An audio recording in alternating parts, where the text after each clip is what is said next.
हम जो बेच रहे हैं वो कितना ऑर्गेनाइज्ड है। कल हीरालाल जी मार साहब ने कितना सिस्टमेटिक तरीके से आपको समझाया। बाहर की दुनिया का बेचना और डायरेक्ट सेलिंग इंडस्ट्री का बेचना, यहां न्याय है, यहां नीति है, यहां किसी चीज को बांधा हुआ है, यहां फ्रेमिंग है, यहां टैक्स चोरी नहीं है, यहां कमीशन मिलता है, यहां न्याय नीति की मेहनत मिलती है। और कमीशन की इनकम इस धरती पे पीछे से एक बहुत भारी आवाज लगाती है, ध्यान से सुनना। धरती पे जितने लोगों को बेचने से कमीशन मिलता है, उन लोगों के जीवन की सबसे बड़ी मर्दानगी बताऊं, वो ये कहते हैं, अरे अगर मैं कुछ नहीं करूं तो मुझे कुछ मत देना। दोबारा बोल रहा हूं, इस दुनिया में जो इंसान कमीशन से अपना घर चलाता है, जो बेचकर अपना काम चलाता है, उसने अपनी धरती पे सबसे बड़ा स्वाभिमानी होने का गर्व करना चाहिए। पता है क्यों? वो इनडायरेक्ट वे में ये कहता है, मैं अगर कुछ नहीं कर सकूं तो मुझे प्रकृति तो कुछ मत देना। धरती पे बहुत लोग हैं जिनको बिना किए मिलता है।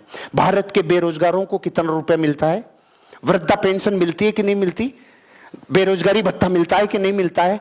ऐसे दुनिया के हर देश में मदद या सहायता किसी भी नाम से बिना करे मिलता है कि नहीं मिलता? लेकिन इस दुनिया में एक आदमी है जो सेल्स करता है, वो ये कहता है, अरे अगर मैं नहीं बेचूं तो मुझे कुछ मत देना, मैं कुछ करूं तो मुझे कुछ देना। कितना बड़ा न्याय है।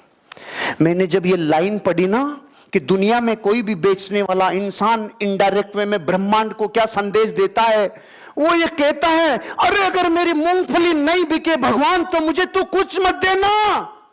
अरे मेरा तेल साबुन नहीं बिके तो मुझे धरती से कुछ नहीं चाहिए, मैं बेच पाऊं तो मुझे देना।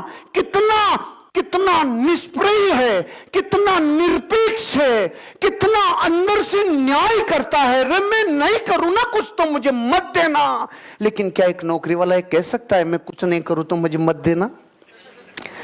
धरती पे बेचने वाला कह सकता है, हे प्रभु अगर मैं नहीं बेच पाऊं ना, मुझे तुझसे कुछ नहीं चाहिए। ये बापू बन गया बेचकर। मेरा मैसेज आप लोगों के लिए, और दुनिया में जहां जहां ये बात लोगों को आप पहुंचा सकते हो पहुंचाना। बेचना एकमात्र तरीका है किसी भी अर्थव्यवस्था को बहुत ऊपर लेके जाना। ये ग्वाले गली गली में बेच रहे हैं। मैं 10 दिन रह के आया हूं चाइना में। इतना सा टेंगड़िया हो, इतना सा हो, सबका एक ही काम, बेचो रे बेचो रे बेचो रे बेचो बेचो बेचो। कोई नौकरियों के फार्मों की लाइन नहीं है, ट्रेनों पे भीड़ नहीं छिट रही। अपने भी गरीबी एक वो भी वैसे ही है, अपने से ज्यादा हालत खराब है वहां, हालत खराब है वहां। लेकिन बेच के अपने आप को उठा लेते हैं। पहला मैसेज, उत्साह के लेन देन को बेचना कहते हैं। इसने दुनिया से इतना उत्साह का लेन देन कर लिया, 200 देश निर्भर हैं इस पे। हेलो, 200 देश इस पर निर्भर हैं। जैसे हमने टमाटर बंद कर दिए पाकिस्तान के, तो वहां चटनी के लाले पड़ गए ना। दुनिया कह रही इससे खरीदो मत। किस बुलावे में हो? ये बेचना बंद कर देना, चारों तरफ गर्मी लगने लग जाएगी आपको। इसने इतना गुलाम बना लिया लोगों को बेच बेच के। तो उल्टे मत चलो, विध्वंस मत सीखो, इससे नहीं नहीं नहीं ना, ये सॉल्यूशन नहीं है। ये तो अपनी वो निकालना है भड़ास भड़ास ना।